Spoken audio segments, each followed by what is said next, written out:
दोस्तों, आज के वीडियो में मैं आपको टॉपिक कवर करवा रही हूँ शेयर्स और उसके टाइप्स। क्या होता है शेयर्स, इसको सबसे पहले समझ लेना बहुत ज़रूरी है। हमने शेयर कैपिटल तो बहुत बार सुना है, लेकिन शेयर को अच्छे से समझने के लिए ज़रूरी है कि उसके मीनिंग को समझ लें। शेयर कैपिटल का एक पार्ट है शेयर, राइट। देखिए, सबसे पहले मैं मीनिंग कवर करवा रही हूँ। मीनिंग कहता है this is the portion of share capital. और शेयर कैपिटल क्या है? किसी भी कंपनी की जो अंश पूंजी होती है उसको शेयर कैपिटल कहते हैं। और उस शेयर कैपिटल का एक हिस्सा, एक पार्ट, जिसको हमने पोर्शन कहा है, उसको हमने शेयर कहा है। इसको एक दूसरे शब्दों में अगर मैं कहूँ तो this is the right to get profit of the company. एक कंपनी के जो लाभ होते हैं उसमें से अगर अपना हिस्सा लेने का अधिकार की बात करें तो भी वो अंश है। इसको हिंदी में अंश कहते हैं शेयर को, ठीक है। तो अब थोड़ा सा समझ लें से कि जो कंपनी की अंश पूंजी होती है वो बहुत सारे हिस्सों में बटी हुई होती है, और ये जो बटी हुई हिस्सा होते हैं उसको एक निश्चित रकम के हिस्सों में विभाजित कर देते हैं, यानी बांट देते हैं। बस इसे ही हम अंश कहते हैं, जिसको हमने शेयर कहा है। मान लो जैसे कंपनी की जो पूरी पूंजी है, यानी टोटल कैपिटल जो है वो 10 लाख रुपए है, और 10 रुपए के निश्चित राशि में एक लाख के अंशों में ये बटी हुई है। तो 10 रुपए की जो ईच एंड एवरी यूनिट हुई ना, वही हुई कंपनी का शेयर या कंपनी का अंश। ये बात आपको समझ में आई कि नहीं आई? यानी अगर टोटल कैपिटल जो है उसमें से शेयर कैपिटल कितनी है और वो शेयर कैपिटल किस तरह से बटी हुई है, उसके एक सबसे छोटे हिस्से को हमने कहा है शेयर, ठीक है। तो इस शेयर को समझ में आ गया।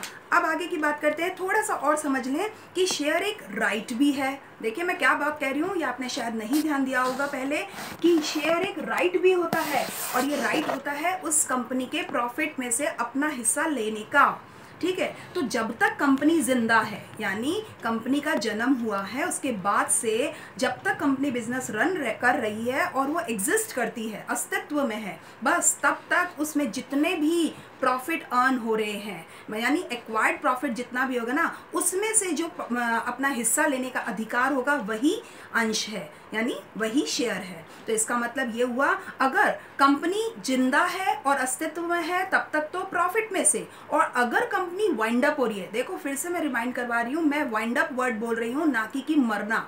डेथ कभी नहीं होती कंपनी की। तो वाइंडिंग अप का टाइम जब आएगा तब कंपनी की जो वाइंडिंग अप का टाइम होगा, उस समय कंपनी की जो असेट्स होंगी उसमें से भी अपना पार्ट लेने का अधिकार होता है एक शेयर।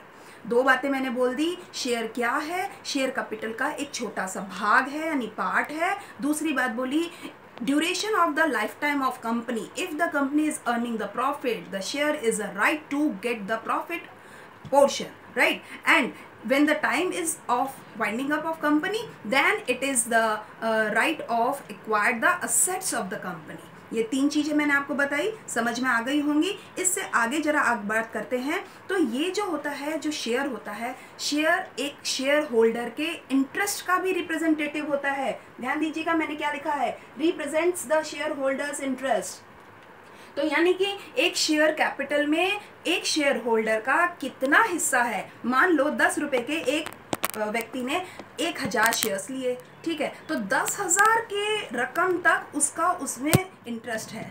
तो यानी कि एक शेयर होल्डर के इंटरेस्ट का कितना रिप्रेजेंटेशन उस शेयर में है वो बताएगा वो शेयर। आगे की बात करते हैं। सबसे ज़रूरी चीज़, शेयर हमेशा मनी में डिटरमाइंड होता है। मतलब अगर आपको मोनेटाइजेशन की बात करूं तो सीधी सी बात है, आप विदाउट द मनी या बियॉन्ड द मनी शेयर को डिस्क्राइब कर ही नहीं सकते। तो it is determined in money terms और मॉनेटरी टर्म्स, ठीक बात है। तो ये ज़रूरी चीज़ है कि ये मुद्रा की एक सर्टेन अमाउंट में ही मेज़र किया जाएगा।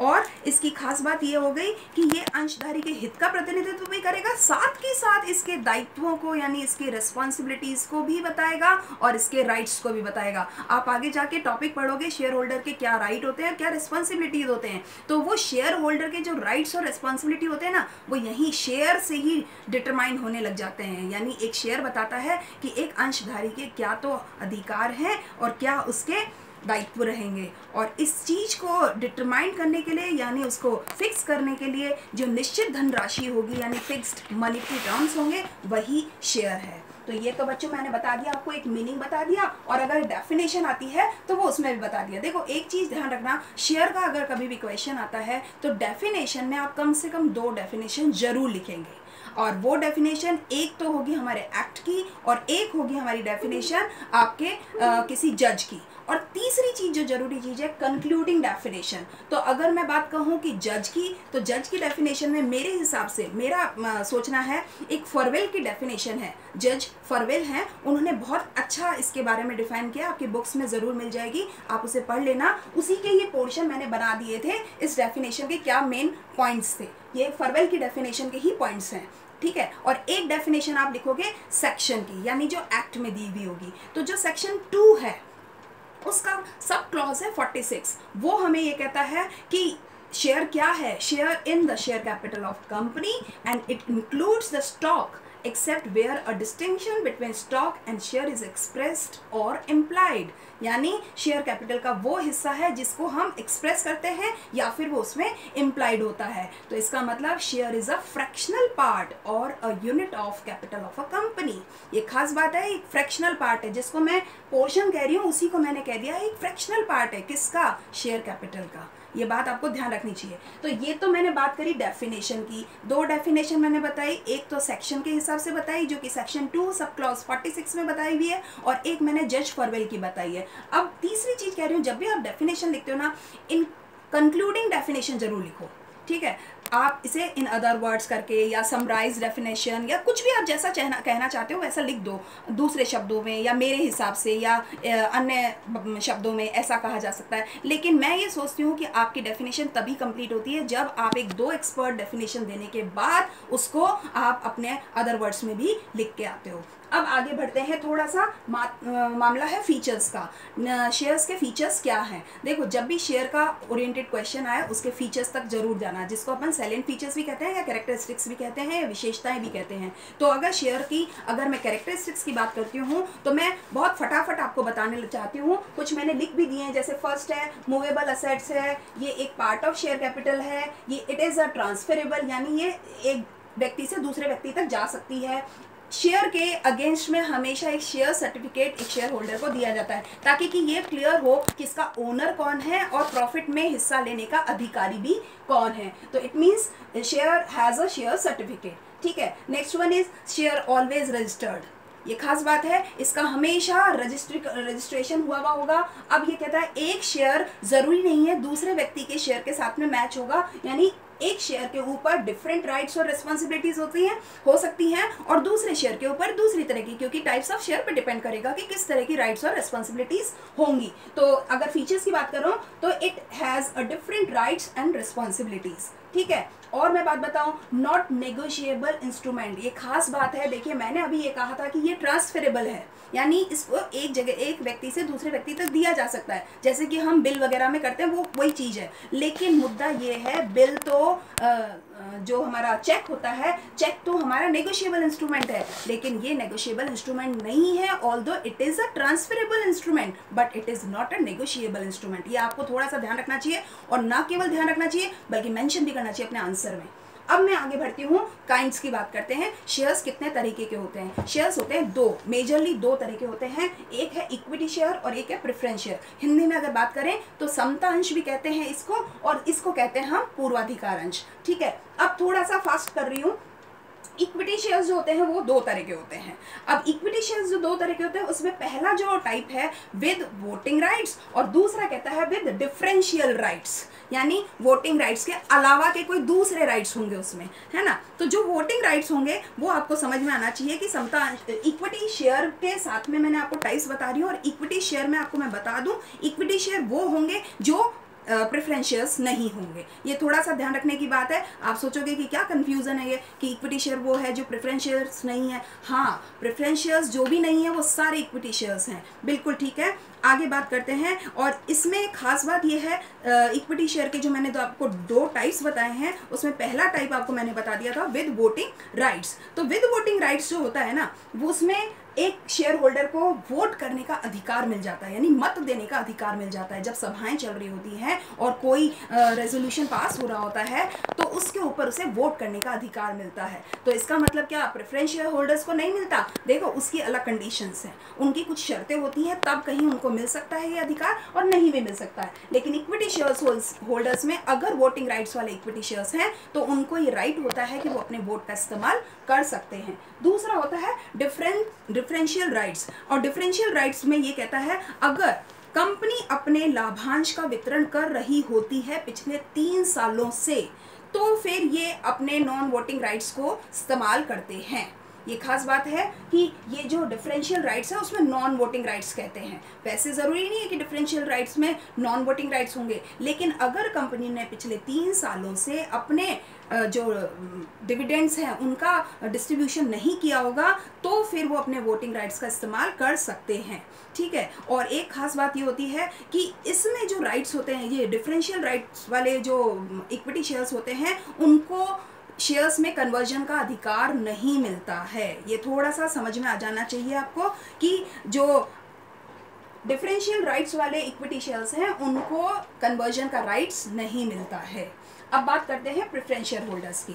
तो प्रेफरेंस शेयर होल्डर्स आपको पता है, मैंने कहा कि अगर इक्विटी शेयर वो है जो प्रेफरेंस शेयर होल्डर नहीं है तो बिल्कुल वही चीज़ है। तो प्रेफरेंस शेयर होल्डर्स क्या है, जरा इसको ध्यान दीजिएगा। अगर मैं हिंदी में कहूँ तो हम इसको कहते हैं पूर्वाधिकार अंश। और पूर्वाधिकार अंश को यानी पूर्वाधिकार शब्द को हम 2 टुकड़ों में बांट लेते हैं, पूर्व और अधिकार, यानी पहला अधिकार। अब पहला अधिकार क्या कहता है? देखो पहला अधिकार का मतलब ये होता है जो दूसरे तरह के जो शेयर्स होंगे ना उनमें इनको पहले मिलता है ये अधिकार। और वो अधिकार किस टाइप का हो सकता है? ये अधिकार हो सकता है कि डिविडेंड प्राप्त करेंगे। दूसरा हो सकता है जब कंपनी वाइंड अप हो रही होगी तो उसका पूंजी का जो रीपेमेंट हो रहा होगा उसमें भी उनको विशेष अधिकार मिलेगा। मैंने आपको लास्ट टॉपिक में एक बार बताया था विशेष अधिकार क्या होता है एक प्राइवेट कंपनी के, बिल्कुल वही चीज़ है कि इनको प्रेफरेंस शेयर होल्डर्स को भी कुछ विशेष अधिकार दिए गए हैं। तो इस तरह के जो प्रेफरेंस शेयर होल्डर्स होंगे ना उनको अधिकार मिलते हैं इक्विटी शेयर होल्डर्स के अगेंस्ट में थोड़े से प्रायर। और प्रायर किस चीज़ के हैं? एक तो डिविडेंड का और एक वाइंडिंग अप के टाइम पे रीपेमेंट का।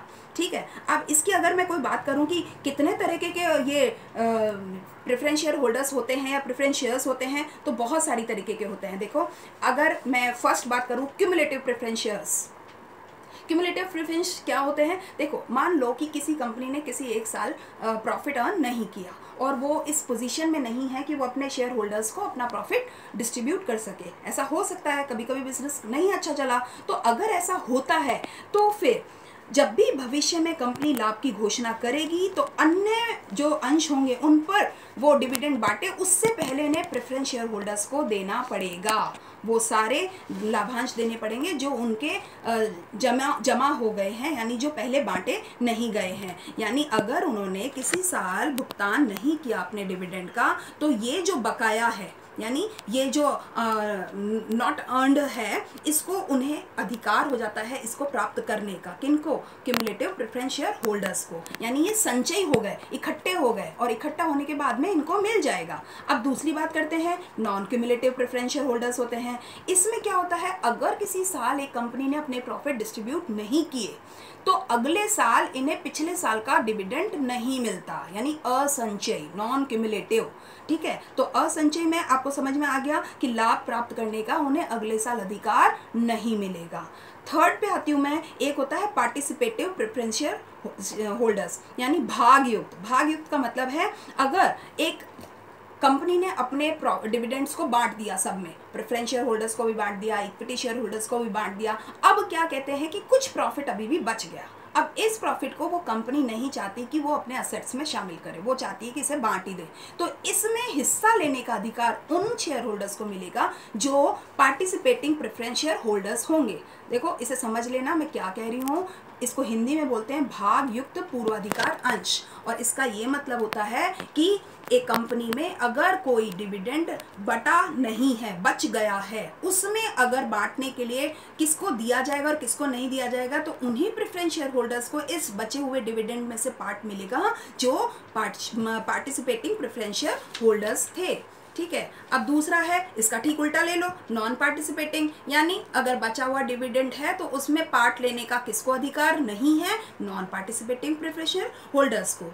एक और टाइप है, वो है कन्वर्टिबल प्रेफरेंस शेयर होल्डर्स, है ना। तो अगर कन्वर्टिबल है तो अगर एक सर्टेन डेट के बाद या सर्टेन टाइम पीरियड के बाद में ये अगर शेयर होल्डर्स चाहते हैं कि हमारे शेयर्स को आप कन्वर्ट कर दो, तो वो कन्वर्जन करवा सकते हैं। तो ये कन्वर्जन चाहे तो वो किसी दूसरी कैटेगरी के प्रेफरेंस शेयर होल्डर में भी करवा सकते हैं, और वो चाहे तो इक्विटी शेयर्स में भी कन्वर्जन करवा सकते हैं। मैं फिर से रिवाइज करती हूँ, मैं कह रही हूँ कन्वर्टिबल प्रेफरेंस शेयर्स को, इसका ये मतलब होता है after crossing a certain period और अ डेट, अगर एक निश्चित अवधि निकल जाए या एक निश्चित तिथि निकल जाए, उसके बाद में इन शेयर्स के ऊपर इस शेयर होल्डर को एक अधिकार मिलता है कि वो इसे कन्वर्ट करवा सकते हैं। और कन्वर्ट वो किसी भी स्थिति में करवा सकते हैं, चाहे तो एक कैटेगरी के प्रेफरेंस शेयर होल्डर से दूसरे कैटेगरी के प्रेफरेंस शेयर्स में जा सकते हैं, और चाहे तो प्रेफरेंस शेयर्स से वो इक्विटी शेयर्स पे आ सकते हैं। ठीक, इसका उल्टा कर देते हैं, जो नॉन कन्वर्टिबल होंगे, यानी ऐसे में चाहे कोई भी डेट हो, कोई भी पीरियड हो, वो चाहे क्रॉस हो जाए, चाहे लैप्स हो जाए, कुछ भी हो जाए, लेकिन उनको ये राइट नहीं मिलता कि वो इसे शेयर में या किसी दूसरी कैटेगरी के प्रेफरेंस शेयर्स में इसे कन्वर्ट करवा सकें। ठीक है। अब एक बहुत इंपॉर्टेंट प्रेफरेंस शेयर्स होता है, वो होता है रिडीमेबल। रिडीमेबल का मतलब होता है, इसका मतलब इसको हिंदी में अगर मैं कहूँ तो शोध्य पूर्वाधिकार अंश होते हैं। ऐसे जो अंश होते हैं ना, उसमें प्राप्त पूंजी को निर्गमन की शर्तों के अनुसार एक निश्चित अवधि के बाद या 20 साल के बाद वापस लौटाया जा सकता है, यानी रिडीम किया जा सकता है। यानी इसकी मतलब है एक particular amount of the share can be redeemed after a certain period. ठीक है। तो ऐसे मगर एक कुछ कंडीशंस है इसमें, अगर हमारे कंपनी के एमओए में इस तरह की कंडीशंस को कोट कर दिया गया हो स्टार्टिंग में ही, तभी ऐसा होगा, या फिर वो पूरी तरह से फुल्ली पेड होने चाहिए। ऐसे शेयर्स फुल्ली पेड होने चाहिए, हिंदी में बोलना चाहिए पूर्णतत्व होने चाहिए। यानी अगर 10 रुपये का शेयर है तो पूरा 10 रुपये उस कंपनी के पास आ जाना चाहिए। अगर 10 रुपये नहीं आया, मान लेते 7.5 रुपये ही आया, तो फिर ऐसे जो शेयर्स होंगे उनको हम रिडीम नहीं कर सकते। बिल्कुल ऐसी कुछ और दूसरी शर्तें भी हैं कि अगर ऐसे अंशों का भुगतान केवल उन्हीं लाभों में से किया जाएगा जो लाभ एक्चुअली डिस्ट्रीब्यूशन के लिए अवेलेबल है। अगर वो लाभ एक्चुअल डिस्ट्रीब्यूशन के लिए अवेलेबल नहीं है तो shares can not be redeemed. खास बात है। ठीक है। तो इस तरह की कुछ शर्तें हैं, तब वो शेयर रिडीम हो जाते हैं। इसका ठीक उल्टा होता है जो नॉन रिडीमेबल या इररिडीमेबल प्रेफरेंस शेयर्स होते हैं, इसका ठीक उल्टा है, यानी कि इनमें पूंजी का भुगतान नहीं होगा, इनको रिडीम नहीं किया जाएगा। और अगर मैं कहूँ कि एक लास्ट प्रेफरेंस शेयर होल्डर्स होते हैं, शेयर्स होते हैं, वो होते हैं गारंटीड प्रेफरेंस शेयर्स। गारंटीड का मतलब होता है कुछ विशेष परिस्थितियों में, यानी सर्टेन या स्पेशल सर्कमस्टांसेस में ही इशू होते हैं। और एक निजी कंपनी, जो प्राइवेट कंपनी होती है, जब वो एक पब्लिक कंपनी में कन्वर्जन कर ले, या वो अपने मैनेजमेंट में कोई कन्वर्जन कर ले, या फिर वो अपने फाइनेंशियल कंडीशन जो होती है उसको सुधार करना चाहे और लोगों का विश्वास लेना चाहे या विश्वास को बनाए रखना चाहे, तो फिर ऐसा होता है कि निश्चित अवधि तक वो निश्चित दर से लाभांश देगी। तो ये विशेष परिस्थितियां हैं, इसीलिए इनको कहा गया है प्रत्याभूति पूर्वाधिकार, यानी गारंटीड प्रेफरेंस शेयर्स। खास बात ये इतना ज़्यादा चलन में नहीं है ये वाला शेयर टाइप, लेकिन फिर भी मैं समझाने की खातिर मैं जरूर कहूँगी कि इसको आपको पढ़ना चाहिए। प्रत्याभूति पूर्वाधिकार अंश, जिसको मैंने इंग्लिश में बताया गारंटीड प्रेफरेंस शेयर्स, यानी इसमें गारंटी है कि इन स्पेशल सर्कमस्टांसेस में उसमें वो कंपनी उसको डिविडेंड देगी ही देगी, चाहे कुछ भी हो जाए, क्योंकि वो ऐसे में मार्केट में अपना विश्वास कमाना चाहती है। ठीक है। तो इसके साथ ही मैं ये टॉपिक यहाँ ख़त्म करती हूँ। आगे फिर से मिलेंगे नए टॉपिक्स के साथ में। Thank you.